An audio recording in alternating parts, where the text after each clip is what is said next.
Hello welcome to NIT Birgunj YouTube channel. आज डाटाबेसको सिरिजमा हामी कुरा गर्दैछौँ ट्रिगरको बारेमा। सो ट्रिगर एउटा स्पेसिफिक कमान्ड हो जुन चाहिँ एसक्युएलमा मोस्ट इम्पोर्टेन्ट थिङ्स हुन्छ। सो ट्रिगर भनेको के हुन्छ भन्दाखेरि स्टोर्ड प्रोसिड्युर भनेको तपाईहरूको कलेक्सन अफ एसक्युएल कमान्ड्स हुन्छ, लाइक अ फङ्सन जस्तै हो। हामीले कमान्ड्सहरूलाई राख्छौँ र कुनै स्पेसिफिक वर्क गर्नको लागि युज गर्छौँ। So trigger पनि के हो भन्दाखेरि a trigger is a stored procedure in database which automatically access whenever a special event in the database occur। भन्नुको मतलब के हुन्छ भन्दाखेरि डाटाबेसमा कुनै स्पेसिफिक वर्क हुँदाखेरि त्योसँगै यदि तपाईले कुनै कमान्ड लेख्नु भएको छ, कुनै चाहिँ वर्क गराउन खोज्नुहुन्छ, ट्रिगरले चाहिँ त्यो अटोमेटिकली वर्क गरिदिन्छ। जस्ट लाइक मसँग एउटा टेबल छ, त्यसमा रेकर्ड्सहरू छन् र मानौ म त्यो टेबल ओपन गरेर कहीँ गएको छु र कोही पर्सन आएर त्यसमध्येको कुनै रेकर्ड्सलाई डिलिट गर्छ भने नर्मली हामीलाई थाहा लाग्दैन कि त्यो रेकर्ड डिलिट भयो या भएन। तर हामीसँग ट्रिगरको कन्सेप्ट छ भने हामीले के गर्न सक्छौँ भने कसैले पनि डिलिट गर्छ भने त्यो डाटा चाहिँ हाम्रो अर्को टेबलमा गएर बस्दिन्छ। त्यो पर्सनलाई थाहा पनि हुँदैन, तर त्यो डाटा के हुन्छ भन्दाखेरि अर्को ठाउँमा सेभ भइरहेको हुन्छ, जसले गर्दाखेरि हामीले पछि त्यसबाट युज गर्न सक्छौँ। त्यस्तै अर्को कुरा के हुन्छ भन्दाखेरि हामीले information just like a salary update गर्दाखेरि तपाईँ स्यालेरी चाहिँ पहिला पुरानो स्यालेरी 5000 थियो र पछि 10000 भयो, यानी कति डिफरेन्स भयो त, त्यो डिफरेन्स इन्फर्मेसनलाई सो गर्न पनि हामीले ट्रिगरहरूलाई युज गर्छौँ। सो बेसिकली ट्रिगर चाहिँ हामीले डिएमएल यानी डाटा म्यानिपुलेसन ल्याङ्ग्वेजको थ्रु नै युज गर्छौँ, जहाँ चाहिँ इन्सर्ट अपडेट डिलिट गर्दाखेरि कुनै टेबलमा इन्सर्ट अपडेट डिलिट गर्दाखेरि त्यसको इफेक्ट हैन के हुन्छ र त्यससँगै हाम्रो चाहिँ एक्सेस ट्रिगरलाई गरेर त्यसको अनुसार स्पेसिफिक इन्फर्मेसनलाई सो अप गर्न सकिन्छ। तपाईहरुको जस्तै रिजर्भेसनमा भयो, रिजर्भेसनमा के हुन्छ भन्दाखेरि त्यहाँ चाहिँ म्यानुअली यदि रिजर्भेसन बस रिजर्भेसन सिटहरू भइरहेछ भने कहिलेकाहीँ के हुन्छ स्टक मेन्टेन गर्दाखेरि हामी बिर्सिदिन्छौँ र स्टक मेन्टेनेन्स भएन भने अब मान्छेले आइटम चाहिँ बेच्दै जान्छन्, तर के हुन्छ भन्दाखेरि स्टकमा चाहिँ पुरानै एमाउन्ट्स अफ आइटम देखाइदियो भने त्यसले गर्दाखेरि पछि प्रब्लम हुन्छ। त्यस्तोहरूलाई नहोस्, अटोमेटिकली त्यो अपडेट भइराखोस् भन्नको लागि पनि हामीले के गर्छौँ ट्रिगरलाई युज गर्छौँ। सो ट्रिगरको युज डिफ्रेन्ट वर्क छ। हामीले म्यासेज सो गर्नको लागि होस् या एउटा टेबलमा डिलिट भएको रेकर्ड्सलाई अर्को टेबलमा डिस्प्ले गर्नको लागि होस्, वा हामीले चाहिँ हैन अटोमेटिकली अपडेट द अकाउन्ट्स गर्नको लागि होस्, कुनैको लागि पनि हामीले ट्रिगरलाई युज गर्न सक्छौँ। ट्रिगरको थ्रु हामीले फास्ट एप्लिकेसन डेभलपमेन्ट गर्न सक्छौँ। त्यस्तै बिजनेस रुलहरूलाई चाहिँ इम्प्लिमेन्टेसन गर्न सक्छौँ।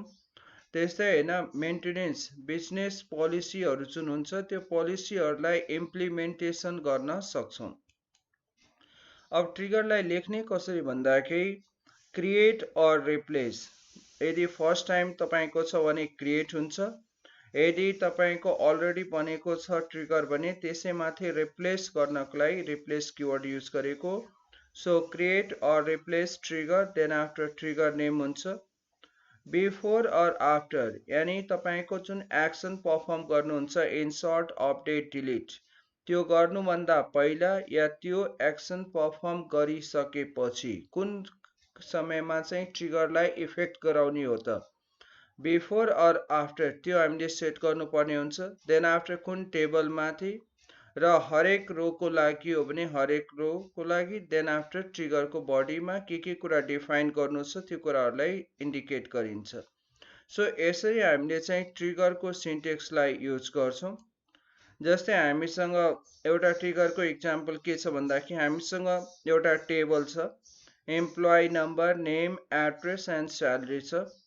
अब यो टेबलमा इम्प्लोइजहरूको जुन रेकर्ड छ त्यसमा चाहिँ स्यालेरी अपडेट भइरहेछ हैन। जस्तै यो स्यालेरी 20,000 छ, अब यो बढेर चाहिँ 5,000 एड भइरहेछ भने हामीले चाहिँ ट्रिगर यस्तो लेखिरहेछौँ कि जब हामी अपडेट गर्छौँ, अपडेट गर्दाखेरि पुरानो स्यालेरी पनि देखाओस्, नयाँ स्यालेरी पनि देखाओस् र तिनीहरू दुईटाको बिचमा कतिको डिफरेन्स छ त्योलाई पनि सो गरोस्। सो फर्स्ट अफ अल तपाईँलाई एउटा टेबल चाहिन्छ। So you must be create a table and then after fill up the value गर्नुहोस्। त्यसपछि हामी सेकेन्ड अप्सन के हुन्छ भन्दाखेरि ट्रिगरलाई लेख्छौँ। ट्रिगर लेख्दाखेरि के लेख्नुपर्ने हुन्छ, create or replace trigger, then after trigger name give any name as you like, before insert or update on table. Insert or update हेर्नुहोस् है, इम्प्लोइ टेबल हामीसँग इएमपी जुन टेबल, यो टेबलको नाम हो इएमपी। इएमपीमा अपडेट वा इन्सर्ट गर्नुभन्दा पहिला हरेक रोगलाई चेक गरोस्। यदि इम्प्लोइ नम्बर 0 भन्दा माथि छ भने के गर्ने त भन्दाखेरि एउटा भ्यारिएबल डिक्लेरेसन गरिएको छ, सेल अन्डरस्कोर डिआइएफएफ भनेर एउटा भ्यारिएबल डिक्लेरेसन गरिएको छ। त्यसमा बिगिन स्टार्टिङ के गरिएको छ भने cell underscore diff is equal to new salary minus old salary. New indicate for the current भ्यालुलाई इन्डिकेट गरिन्छ र यो किवर्ड हो है, तपाईहरुको न्यू भनेर किवर्ड हुन्छ, यसको अगाडि कलन मस्ट बी लगाउनु होला। त्यस्तै ओल्डले चाहिँ पुरानो स्यालेरीलाई इन्डिकेट गर्छ, त्यहाँ पनि कलन मस्ट बी लगाउनु होला, यो किवर्ड हो। सो नयाँ स्यालेरीबाट माइनस गर्छ ओल्ड स्यालेरीलाई र त्यसलाई स्टोर कहाँ गरिदिन्छ, सेल अन्डरस्कोर डिआइएफएफमा स्टोर गरिदिन्छ। देन आफ्टर प्रिन्ट गर्नको लागि DBMS dot output dot put लाइनले के गर्छ भन्दाखेरि त्यो म्यासेजलाई अन द स्क्रिन डिस्प्ले गरिदिन्छ। जस्तै ओल्ड स्यालेरीको भ्यालुलाई सो गरिदियो, त्यस्तै न्यू स्यालेरीको भ्यालुलाई सो गरिदियो, एन्ड द लास्ट वान त स्यालेरी डिफरेन्स कति हो यसलाई सो गरिदियो।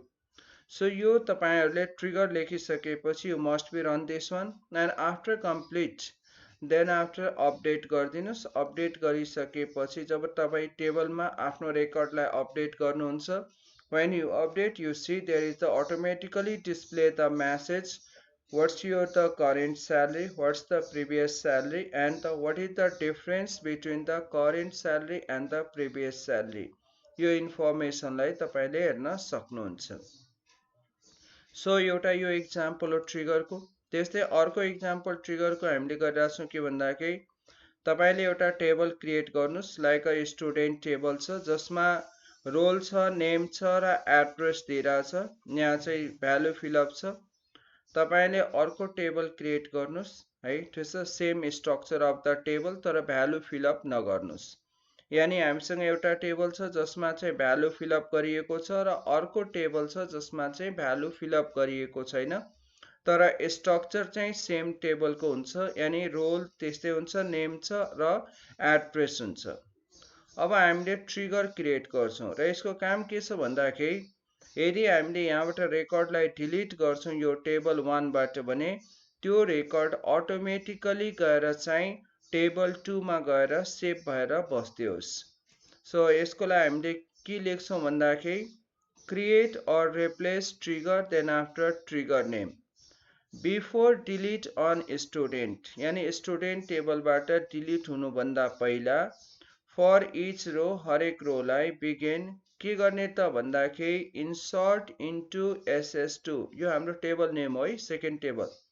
सो इन्सर्ट इन्टु सेकेन्ड टेबलमा के एड गरिदिनु त रोल छ, नेम छ र एड्रेस, यो तीनटा फिल्ड छ तपाईहरुले लिनु भएको थियो यो भन्दा अगाडिको सेकेन्ड टेबलमा। सो त्यसमा गएर चाहिँ भ्यालुज एड गरिदियोस्। कुन भ्यालु भन्दाखेरि ओल्ड रोल नम्बर, नेम र एड्रेस जुन हामीले डिलिट गरेको थियो त्यो भ्यालुहरुलाई चाहिँ कहाँ गएर स्टोर गरिदियोस् त SS2 मा स्टोर गरिदियोस्। सो यो तपाईहरुले ट्रिगर लेखेपछि run this trigger and after complete this one जब हामीले चाहिँ फर्स्ट टेबलबाट रेकर्डलाई डिलिट गर्छौं the record automatically go to store inside the second table.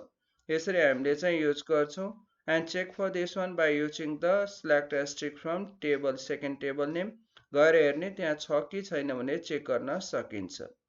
So अब हामीले यसलाई चाहिँ प्र्याक्टिकली कसरी गर्न सक्छौं त भन्दाखेरि एकचोटी हेरिहालौं। प्र्याक्टिकली मसँग एउटा टेबल छ, स्टुडेन्ट 2 भन्ने टेबल बनाएको छु। त्यसमा रेकर्ड फिलअप छ हेर्नुस्, दुईटा रेकर्ड फिलअप गरिएको छ, 1 र 3 रेकर्ड फिलअप गरिएको छ। टेबल बनाउन आउँछ तपाईहरुलाई। अनि यसपछि अर्को टेबल क्रिएट गर्नु छ, सेकेन्ड टेबल। यो स्टुडेन्ट 3 छ, यसमा चाहिँ केही पनि रेकर्ड फिलअप गरिएको छैन, जस्ट फर द सिम्पल। एक स्ट्रक्चर सेम छ दुवैको। अब हामीले ट्रिगर लेख्छौं, जुन चाहिँ भर्खर हामीले ट्रिगर पढेर आयौं। Create or replace trigger, trigger name भनेर यसलाई पढेर आयौं। यसैलाई हामीले चाहिँ के गर्छौं, रन गरेर हेर्छौं। नाम तपाईहरुको चोइस हो, जुन नाम दिए पनि हुन्छ है, ठिक छ। एन्ड आफ्टर यसलाई गरिसकेपछि यहाँबाट हामीले के गर्छौं, रन गर्छौं। यहाँ ट्रिगर क्रिएटेड भनेर शो गर्दियो। अब हामीले के गर्नु छ भन्दाखेरि यो टेबलबाट, यानी फर्स्ट टेबलबाट रेकर्डलाई डिलिट गर्नु छ। So what we write here, delete from table name 1 को नाम हो student, where roll is equal to 1 भनेर दियौं। अब यसलाई हामीले डिलिट गरेर हेर्छौं। डिलिट गरिसकेपछि 1 रो डिलिटेड भनेर देखिरहेछ, गएर चेक गरिहालौं है त। यहाँ हाम्रो स्टुडेन्ट, हाम्रो स्टुडेन्ट 2 बाट डिलिट गर्नु पर्ने थियो। सो डिलिट फ्रम स्टुडेन्ट 2 गर्नु है, त्यसो। अनि यसलाई रन गर्नुस्। 1 रो डिलिटेड छ, चेक गरेर हेर्ने है त, चेक गरेर हेर्नुस्। नसी हेर्नु, यहाँबाट रोल नम्बर 1 डिलिटेड भइसकेको छ। यो भन्दा अगाडि 1 and 3 थियो, अहिले 1 डिलिटेड भइसकेको छ। कहाँ गएर बस्छ त भन्दाखेरि रोल नम्बर 3 जुन स्टुडेन्ट 3 छ त्यहाँ गएर बस्छ, हेर्नुस्। यसरी हाम्रो के हुन्छ भन्दाखेरि ट्रिगरमा जुन भ्यालु हामीले यहाँ टेबलहरुबाट डिलिट गर्छौं त्यो अटोमेटिकली गएर चाहिँ अर्को टेबलमा बस्दिन्छ। यसबाट बेनिफिशियल यो हुन्छ कि हामीले पछि त्यो रेकर्ड्सलाई थाहा पाउन सक्छौं जुन रेकर्ड्स हामीले चाहिँ डिलिट गरेको थियौं। So thank you.